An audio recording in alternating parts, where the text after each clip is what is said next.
नमस्कार दोस्तों, आपके अपने YouTube channel new education institute सूची में मैं विनय सर आप सभी का इसमें स्वागत करता हूं।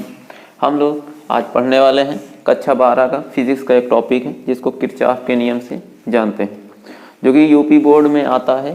तो कभी कभी ये जो है 3 नंबर में आ जाता है और कभी कभी कितने का आता है, 5 नंबर का।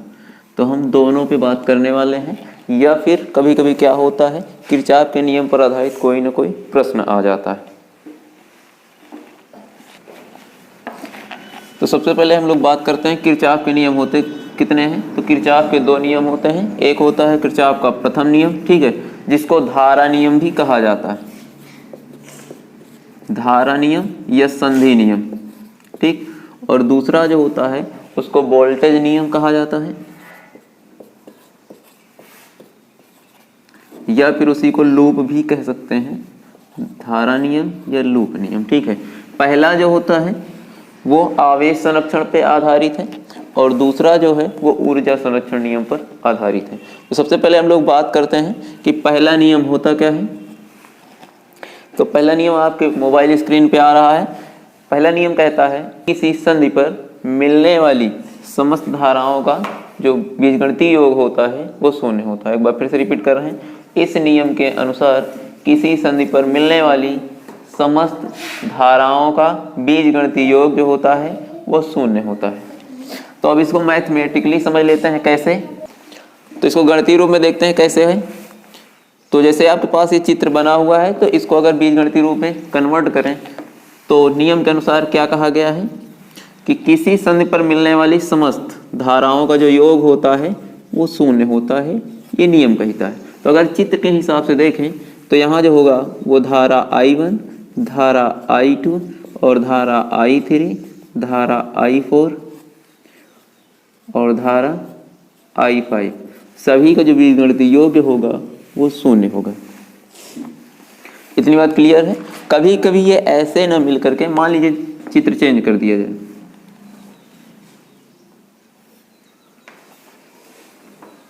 मान लीजिए ऐसे दिया गया है जिसमें कुछ धाराएं, मान लेते हैं ये I1 है, ये I2 है, I3 है, I4 है और I5 है। तो अगर इस पे देखा जाए, किरचॉफ के फर्स्ट नियम को लागू किया जाए, कौन से नियम से, फर्स्ट नियम से, तो इसमें ध्यान दिया जाता है संधि पर ये दोनों धाराएं आ नहीं रही, संधि से बाहर की ओर जा रही, तो इनको आप माइनस सिंबल के साथ लिखेंगे, ठीक। और फिर इसको देखते तो ये आ रही है, इसलिए I3 और plus I4 plus I5 is equal 0। अब ये दोनों इधर देखें तो प्लस सिंबल, वो माइनस सिंबल के साथ इनको उस साइड भेज देते हैं, तो ये हो जाएंगी प्लस सिंबल के साथ।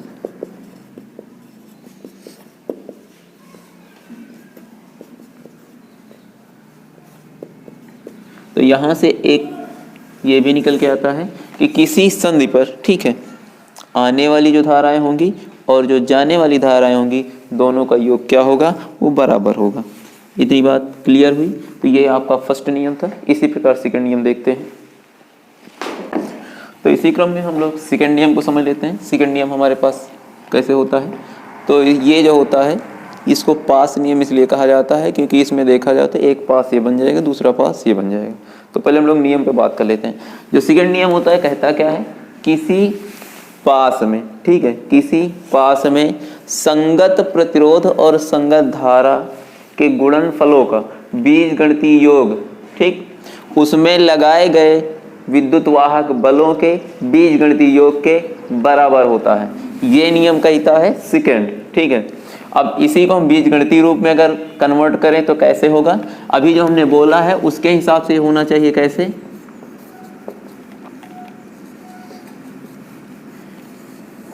किसी पास में संगत प्रतिरोध और संगत धारा का बीजगणितीय योग, वो गुणनफल बीजगणितीय योग जो होगा उसके बराबर होगा, उसमें काहे के, विद्युत वाहक बलों के बीजगणितीय योग के, ठीक है। तो अब इसको अगर देखा जाए चित्र के अनुसार समझें, तो चित्र से इसको मान लेते हैं ये पास 1 है और ये वाला पास 2 है। तो सबसे पहले पास, या इसी को लूप कह सकते हैं, पास 1 में देखें तो बहने वाली धारा जो है इधर से चलते हैं इस दिशा से, ठीक है, ऐसे।